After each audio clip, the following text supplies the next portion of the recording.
Welcome to the CXO Talks, an extension of our newsletter named the CXO Journal. In this edition of the CXO Talks, let's talk about how CXOs can make things go viral. As a CXO, you are supposed to promote something or the other, be it products or services you deliver, ideas you want to implement, or behaviors you want your teams to follow. The traditional way to promote things is advertisement, ads. People still spend a lot of money on ads, but ads are too sleazy. They don't appeal to people because people don't like to be sold to. Then what is the alternative to these pushy ads? Word of mouth. Yes, word of mouth or a referral is much more powerful than pushy ads. But the problem is how to make word of mouth work for you. While we all like things going viral, we really don't know what goes viral and what doesn't.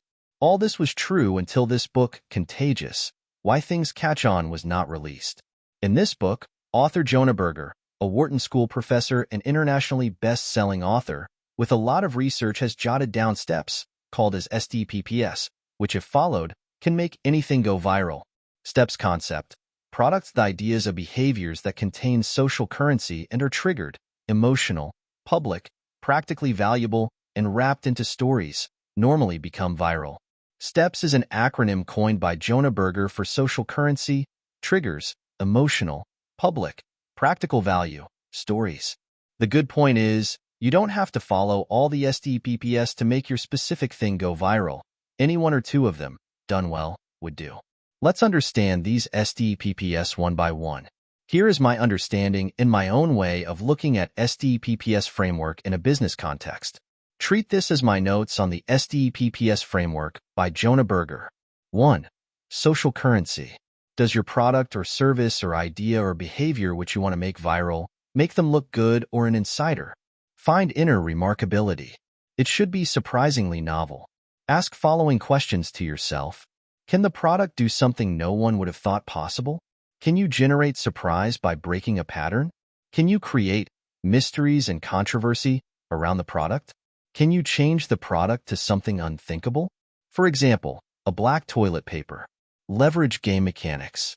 For example, frequent flyer program, buy 10 get 1 free, blue tick in Twitter, etc.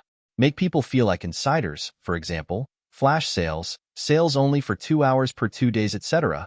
But access is by invitation only, reduced shipping fees and access to a private shopping area, deals that no one else could see, membership-only model, special discount if you are from ABC Institute, etc. 2. Triggers. Consider the context. What cues make people think about your product or idea?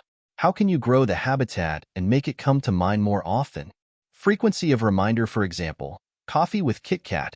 Every time you think of coffee, you remember Kit Kat.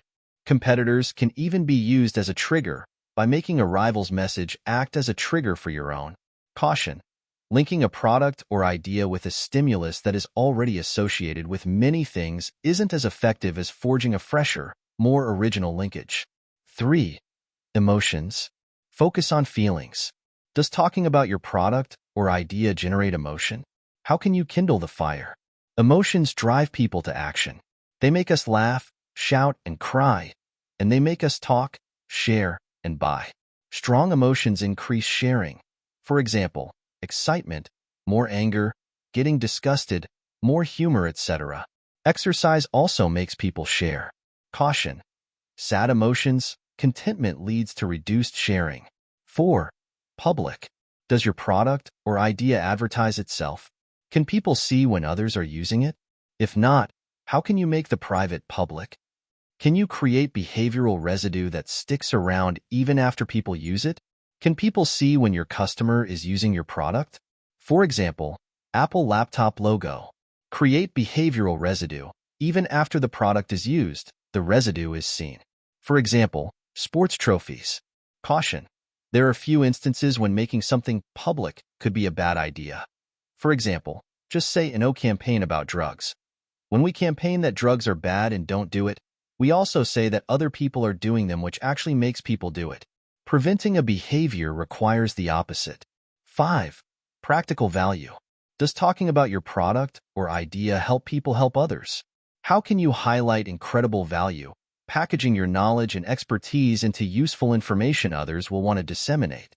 People like to help others, hence they will share your valuable blogs, or discount offers with others. Save their time or money by giving something, or at least let them have some good experience. For example, a nice infographics which explains something easily. People like to pass along practical, useful information. Discount ideas, $350 thing for $250, buy now. Reference point in this case set at $350. 6 stories. What is your Trojan horse? Is your product or idea embedded in a broader narrative that people want to share? Is the story not only viral, but also valuable? Stories are important because people don't think in terms of information. They think in terms of narratives. You need to provide a quick and easy way for people to acquire a lot of knowledge in a vivid and engaging fashion. For example, story told by one customer about how he got a refund will be etched in memory for a long time, rather than the refund policy. When you are telling people a story, give them idle chatter, gossips, etc., but real information should also be there. Stories help audience to engage and wait till end. Story can be related to each or all above 5 steps. Story can also include all the product features. Don't promote a story if your brand is not relevant to it. Some awesome behavioral principles I learned from this book. People are willing to forego money to share their opinions. People prefer to do better than others, even if it meant getting less for themselves. For example, if you offer 2 options to someone, option 1, get $20,000 while others get $25,000, option 2, get $10,000 while others get $9K, they will prefer option 2. Using scarcity and exclusivity early on and then relaxing the restrictions later is a particularly good way to build demand. Monetary incentives are actually harmful. As soon as you pay people for doing something, you crowd out their intrinsic motivation. People are happy to talk about companies and products they like, and millions of people do it for free every day, without prompting. But as soon as you offer to pay people to refer other customers, any interest they had in doing it for free will disappear. Customers' decisions to share or not will no longer be based on how much they like a product or service. Instead, the quality and quantity of buzz will be proportional to the money they receive. People often imitate those around them. For example, they dress in the same styles as their friends. We go to a crowded hotel and not to an empty hotel. People don't evaluate things in absolute terms. They evaluate them relative to a comparison standard, or reference point. People normally exaggerate whatever stories they listen to when they share them. These are my learnings from the awesome book, Contagious. Why Things Catch On by Jonah Berger. I hope this is helpful. In the next edition, we will deep dive in the last step of the STPPS, stories. We will go further to storytelling and discuss more about it. Storytelling is particularly a much talked about topic, and we all are already immersed in stories of brands all around us. In fact, storytelling can be applied to all the first 5 steps of the STPPS framework. Let's understand how we can use that storytelling better for our own brands and business in the next edition. Thanks for watching.